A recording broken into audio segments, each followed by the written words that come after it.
During the course of today, you've heard lots of things about organizations, the networks, services, NRENs from our colleagues from the first session. And what I'm going to do is try and explain to you how that jigsaw puzzle fits together. So before I start with it, I'll take a step back because it's a South African NREN track. Most of you know what NRENs are, but just as a recap, what I wanted to stress that it's specialized network infrastructure and it's support specifically for research, education, science, innovation entities. There's about 130 of these NRENs across the globe. I've put down some examples there. But what I wanted to stress about the network and the paradigm shift from commercial networks is the fact that NREN networks are typically designed for a small number of large traffic flows, rather than commercial networks that are designed for a large number of small traffic flows. NRENs typically provide as much bandwidth as possible for as little cost to their beneficiaries. And the network is designed to support NREN services. So in terms of traffic, it's bursty or a peak traffic usage for that researcher that wants to download terabytes of data. It allows for that. Then in terms of who we are, it was covered in the keynotes, but just to give an idea of NICIS, it's the National Integrated Cyber Infrastructure System. There are 3 units, SANREN, DERISA and CHPC. This is the CHPC's national meeting. And then of course, under the 3 pillars, it's encompassed by a number of HCD programs. NICIS is a hosted program of the Department of Science, Technology, Innovation, and it's hosted at the CSIR in the Next Generation Enterprise and Institutions cluster within the Smart Society division. This is just to give you an idea of the structure. We've got 5 functional units within SANREN in terms of operations, network engineering. We've got a project and procurement group because our primary focus is to deploy network. And then we've got a service development and innovation group, which now develops services that run on the network. And then, of course, if you've got a network, and in this day and age, you need to have some cybersecurity group, and we have one of those. We have 6 strategic objectives that underpin all of the work that we do, from growing our network's reach and capacity, its stature and relevance, supporting the national science education initiatives. Example would be the SKA, developing services and portfolio of advanced services geared specifically to our beneficiary community, generating knowledge, human capital development, and then of course in deploying all our infrastructure and services, a constant drive to improve effectiveness and efficiencies. Now, Barry's already covered the background in terms of the South African NREN, and it's a combination of SANREN and TENET, and then Michael has mentioned that SABIN is the daughter. It's a special purpose vehicle designed for connecting TVETs, and just roughly a functional split. So SANREN designs and builds the network, and we do some development of some advanced services. TENET is the operator of the SANREN network under terms of a collaboration agreement with the CSIR. They build as well onto the network. They host the production services. They represent our South African NREN at UbuntuNet Alliance, which is the regional REN for sort of South and East Africa. And as mentioned, they have an entity specifically for the connection of TVET colleges. Now, the network is a closed private network, and its connectivity and its services, it's only for eligible institutions, science, research, education, and innovation entities. There is a connection policy which you can find under on the TENET website over here. And just to give an idea of what these entities are: the publicly funded universities, the science councils, innovation entities like the Technology Innovation Agency, the Innovation Hub. We've got science projects of national interest, institutions that support innovation like the National Intellectual Property Management Office, academic hospitals, national libraries, and the TVET colleges. So jumping straight into the network, in terms of the infrastructure, we have a core national backbone that's represented here in green. We have meshed it with several hundred gigabits per second links where we weren't able to get dark fiber. And then we've got links, the extensions from the backbone into all the regional areas across the country. And then, of course, on the east and west coasts, we've got our undersea capacity. So this is just another picture isolating just the backbone network. That's what it looks like. And we have one last link to deploy to get connectivity from East London here to Port Elizabeth. And that's currently in process. Then in the layer down from the backbone and the backbone extensions, we've got a number of metropolitan area networks. We're currently also deploying a metropolitan area network in Port Elizabeth. That's been done in two phases. If you want more details, I've put down the URL here so you can click on these and you can actually see how the sites in the metro networks are connected.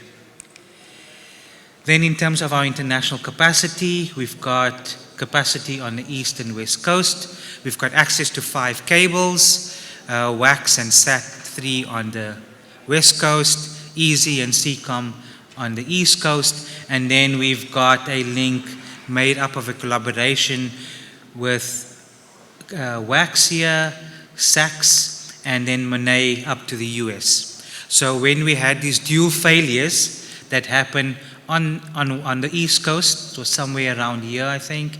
The east coast here, west coast here. The beneficiaries on SANREN, on the NREN network, didn't really notice that something had gone wrong, except those that checking latency, and their latency just increased a little bit. But otherwise, for that period where 4 cables were non-operational out of the NREN, we still had connectivity. Then how does it all connect together? So from a NREN, we have UbuntuNet Alliance, which is an alliance of all the regional RENs. So if those of you that were in the presentations this morning, we had one from MAREN and from Turnet, Malawi and Tanzania. So these are the UbuntuNet Alliance will interconnect all the NRENs. We have 3 regional RENs, WAC-REN and the Arab State ASREN, and they interconnect all the NRENs as you can see here, and then the NRENs interconnect together. So that's how it all rolls up from a network infrastructure perspective. And then in terms of the infrastructure, I showed you the bits up to Europe, and for the investment that we have in our NREN to get connectivity up to Europe and the US, from there's interconnections between all the global regional networks. So that gives researchers connectivity across the globe. And from the small investment, well, relatively speaking, you get connectivity across the globe. And I think there was a study, and it's several billion US dollars if you look at all the investment, if you aggregate all the investments that all the NRENs across the globe do. Then just a little bit of stats in terms of our network. We estimate that's about 1.3 million users that make use of the network. There's in excess of 400 plus sites that's connected between SANREN and TENET. We have multiple 100 gig backbone. International bandwidth, I think it's a little bit more than 360 gigabits per second. And as I mentioned, there's capacity on 5 undersea cables. This is just the number of links broken down per organization to give you an idea. If we look from that diagram that I showed you, there's 750 individual point-to-point links. And then in terms of devices, there's about 900 odd devices deployed across the network. Then this stat here is if you aggregate the capacity on all the links in the NREN, it comes up to 8,592 gigabits per second. And the reason we track this is for the funding that we get from DSTI. We have a KPI that needs to represent growth in the network in terms of its capacity, as well as a KPI that represents the investment that's made into the network. And that's what we track on an annual basis. So the next calculation will be done now, 31st March 2025. Then just a little bit about infrastructure projects. So to give an idea of what we've completed after March 2024, there was a 100 gigabits per second link from Carnarvon and down to Cape Town. This is specifically for Sereo, which is the hosting organization for SKO in South Africa. We've augmented projects to carry TVET traffic. Then just as contracts expire for links, Agricultural Research Council, there's a link from Alice to Rhodes University. And then, of course, we did a second link for a link to SALT in Sutherland. Now, some of these, the reason I've put them up here, even though there's a lot of infrastructure in terms of telecommunication in the country, these areas, they're very difficult to find diverse infrastructure to give reliable network connectivity. As you know, one link is not sufficient if you want high availability. So trying to get a second one proves very challenging, especially when it's 300-400 kilometers away from any major metropolitan area. Then just a list of major projects that we're busy with. The backbone extensions from our core network. There's 20 links that are in progress. I think there's about 3 more that needs to be done. Then in terms of the other ones, where we're refreshing the links. For those of you that might not know, at Mickiesfontein, so this is out in the Karoo side, there's a new facility being built by SANSA, the South African National Space Agency, sorry. Thank you. They're putting up a facility at Mickiesfontein, and that facility will host some of the NASA dishes as part of the Artemis project, where NASA is wanting to return to the moon. So that will be one of the ground stations to track when they have missions to the moon. There's 3 of them, one in the US, one here in Mickiesfontein, and one out in Australia. And then just as I mentioned, as contracts expire, for those links in the diagram I showed you, we have this constant cadence every 5 years or 10 years, depending on the period of refreshing those contracts. And then we do various optimizations where in order to provide better resiliency for our beneficiaries. As you know, we have a lot of vandalism and theft. We have load shedding. We reorganize the network so that we have much better reliability, but also better efficiency of routing traffic. So this is just a few examples of those kind of projects. Then we've got the platform in terms of the network, but it's just the network. Now we need to put the traffic and the services on top of that. Now in terms of the traffic, it's just data. But in terms of the services from an NREN perspective, there's a number of them. So we have collaboration services. An example of that is Zoom. We have content services, so Tenet hosts the mirrors of open source and free content. Tenet also does some of the DNS services, and they're the custodian of the .ac.za domain. Then we have network services in terms of the connectivity, EduVPN as Wesley had up on his slides, and then we've got an open exchange point that we host on the NREN. Then we have security services, which I'll talk about further on in the presentation, trust and identity services that Wesley covered in his presentation, and then of course cloud and brokerage services. From a Savrin perspective, we try and provision specialized value-added services for our communities, and we're constantly looking from an NREN perspective of how we can augment that digital service offering specifically for the research education communities. Now, EduRoam, I'm going to skip over this as Barry's covered this. Wesley, sorry, and then Sapphire as well. And then I'll go to some SANREN specific ones where we do two types of data transfer services.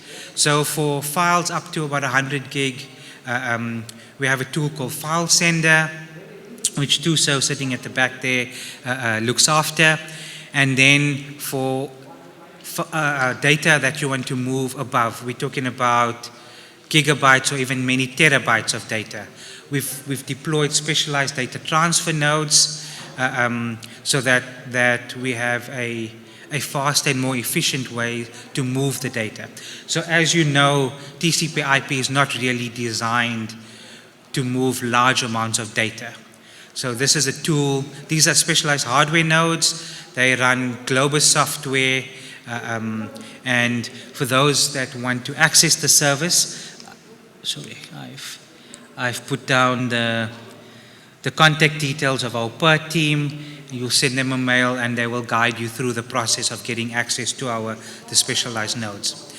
Now, to just give you an idea of what we do with the nodes, we've assisted Itemba Labs, which is the laboratory for accelerator-based services out in Cape Town, to transfer data from South Africa to Texas in the US, to Catania in Italy for experiments that we did in October last year.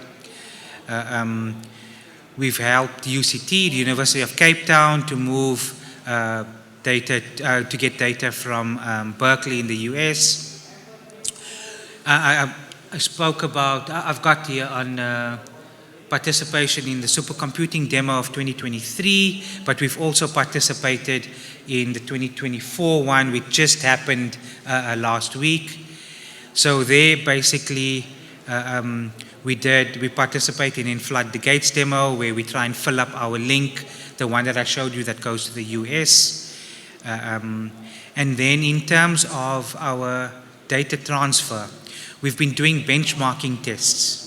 So to give you an idea that across a terrestrial network in the US, over undersea cable, and then a terrestrial network here in South Africa, the benchmark for moving a 1 terabyte file, according to the EPOC team at Indiana University, is about an hour generally. And with our specialized 100 gig nodes and the tests that we've been doing, now we've managed to do the two that I've highlighted here, from Washington to Cape Town. It was like just under 9 minutes, and from Colorado to Johannesburg. And that's the terrestrial, undersea terrestrial circuit. We've done that at just over 3 minutes to move a terabyte file. Now, I must say it's not, depending on the data that's in the file, that affects the speed as well, of how you pack it and compress it and those sort of things. So there's several tests that have happened, and if you're interested, I've got data to show you. Then we have a PERT team, Performance Enhancement Response Team. So specifically, this is a team that will help you with your large data flows. If you've got bottlenecks and you're having trouble moving data, they're there to help you to optimize that data transfer. We've also deployed persona tools on our network. So you can imagine if you've got a 10 gig or 100 gig pipe that you've now procured from the market. You've put your equipment down. How do you know that you can actually, that pipe is 10 gig or it's 100 gig? So you need a specialized tool to be able to generate 100 gigs worth of traffic over that link, so you can benchmark it and say, well, okay, this is what the kind of throughputs you can get through. Secondly, we use the tool to also test when we want to do data transfer to help the per team. They use it to find out where the bottlenecks in the network are. Then, as I mentioned, we have the cybersecurity services. So on the NREN, we have two aspects. It's broken up into a proactive service and then a reactive one where you have incidences. So the proactive services sit with SANREN, with the reactive ones for responses that sits with TENET. I'm just going to cover the types of services that our CSIRT offers. So they do vulnerability assessments, and then in terms of the tools that they have, I'll cover that. For any institution that would like a vulnerability assessment done, we offer one at zero cost to the institution per year. If you would like to make use of it, I will have the details. You can contact me. I'll put you in touch with our CSIRT team. So for this year, we've conducted 6 of them for South African NREN beneficiaries. This is just what the website looks like. In addition to the vulnerability scanning, CSIRT offers alerts and announcements, and they also do awareness and training. They're busy developing playbooks, so if you have an incident, you have a playbook of how to, from an institutional perspective, of what you need to do, what your institution's CSIRT needs to do. We use Arctic Hub. It's basically a threat intelligence platform. We aggregate a lot of information from multiple threat intelligence feeds. So there's no manual sort of workflows, and we share this with the beneficiaries if you sign up for the service. And basically what we have complements other services. It's just an example of what the dashboard looks like. And in development, we are developing a CSIRT portal, and this is specific so that your institution and all your institutions' incidents, historic, your vulnerability scans, your playbooks will all be saved here. So the one thing that we found is there's staff turnover in your IT departments, institutional IT departments. And if we do these things via email, they get lost when somebody leaves. There's no historical record, and it's kind of left to the institution to do the knowledge management. So this way what happens is we're trying to manage that knowledge through our portal that's in development, so that even new staff that come on, that can see historical scans, they can compare it over multiple years depending on how it's done, and they can even have a look at the incidents that affected that institution.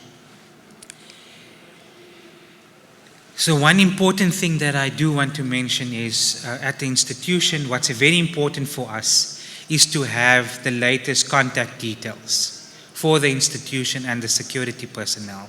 So as the staff changes, please contact our CSIRT to update your institution's contact details. Then, as I mentioned, from a HCD perspective, what the CSIRT, the SANREN CSIRT hosts is a cybersecurity challenge.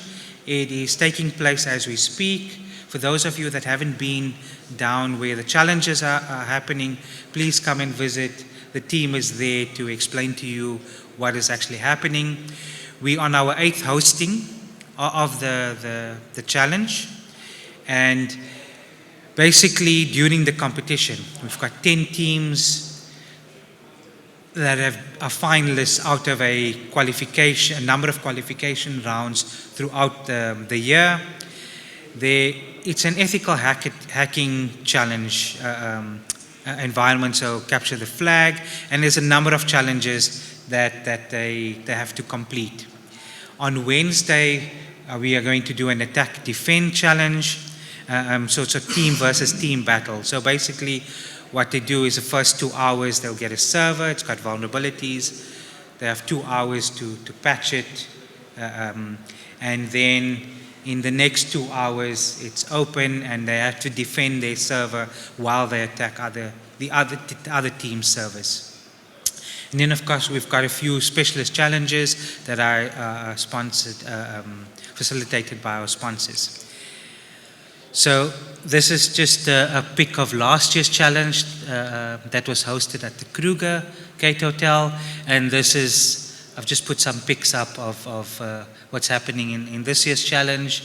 This is an example of some of the booths and the students, and they actively are busy with solving the challenges.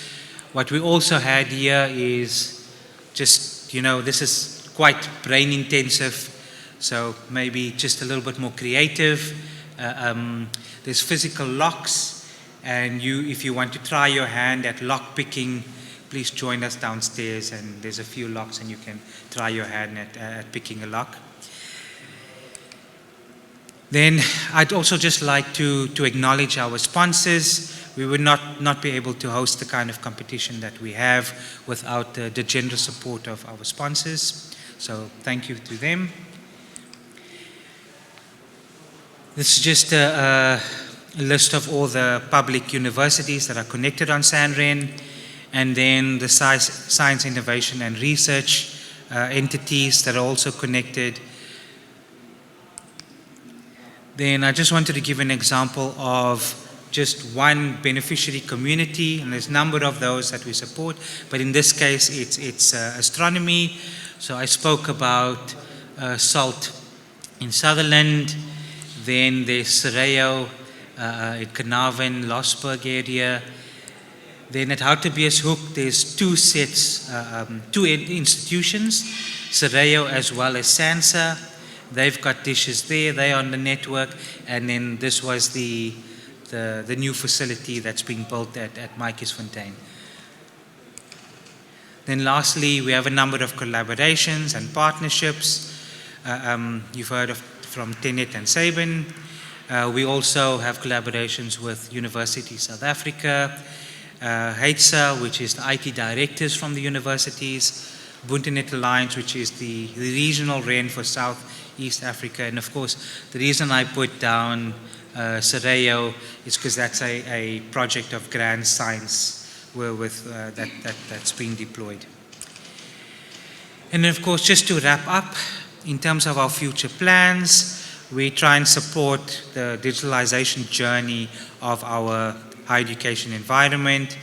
In terms of our network, we're constantly striving to maintain a resilient network, so that's able to handle multiple concurrent failures, still be available, and we do this by having multiple routes so that we can ensure that we have not only the resiliency, but the capacity for our beneficiaries' needs. And what it also allows us for is, as you saw in Michael's presentation, as TVETs, for instance, need more capacity, and they made the request for their capacities to be upgraded, we can easily accommodate those capacity requests. We upgrade the bandwidth on the network as is required, so we monitor what's the utilization. As we see that links are starting to saturate, we then upgrade that capacity. We connect new beneficiaries to the network. Beneficiaries relocate their sites, so decom the old sites, connect the new sites. So that's just the ongoing operational aspects of it. And then the development of advanced services to support beneficiary needs, whatever that may be. And that's it in a nutshell. Thank you.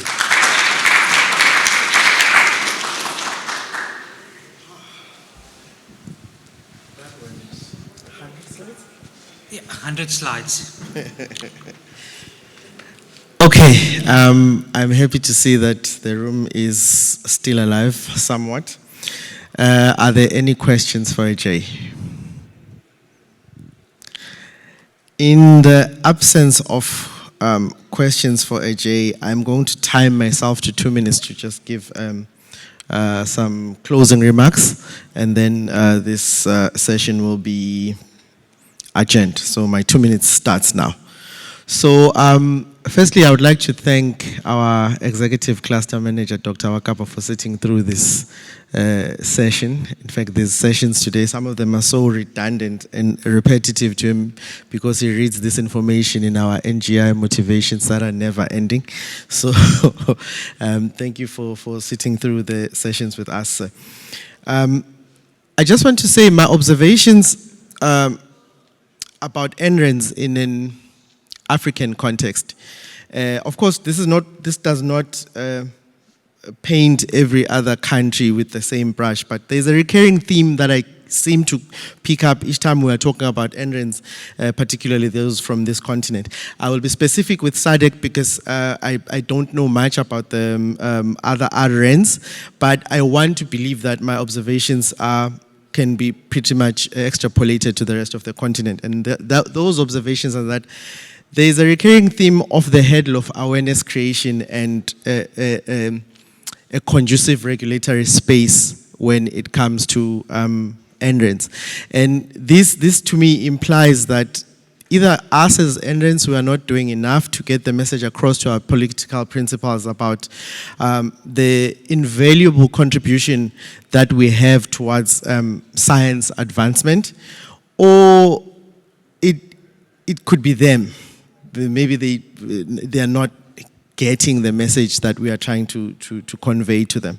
So I just wanted to say that I hope that the people who are active in NRENs, when we leave this conference, we are going to go back into our spaces and not only pursue excellence in our technical capabilities in our various roles, but also advocacy in a sense. Not just to try and get the message upwards, but also across to our peers, of the work that we do and its importance for it to be supported. So with that, those are just be my closing remarks, that we do excellent work, and sometimes as engineers and technical people, we can just get caught up in the advancements of the science and the technology and do great things, but not talk about them. So all of us who are here, who have active roles that we're playing in NRENs, whether it's supporting role or the directly technical role, you are doing important work. Go back and continue to do that work. But over and above that, tell people what you do. We matter and we have a role to play. And the end is not in sight for NRENs. Thank you very much. This session is adjourned.